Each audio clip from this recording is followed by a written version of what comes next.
4 etajli domda 3-etajda joylashgan bir xonali katta balkonga ega bo'lgan uyimizni obzorga kelganmiz.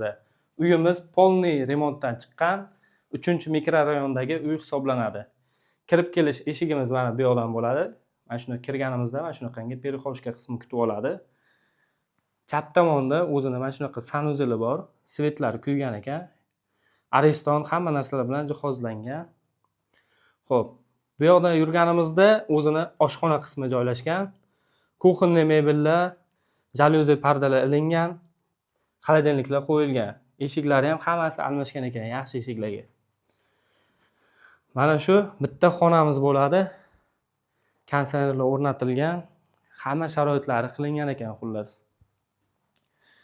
Bu yoq esa balkon qismi. Balkon qismi ham ko'rib turganinglardek polniy akfa bo'lgan.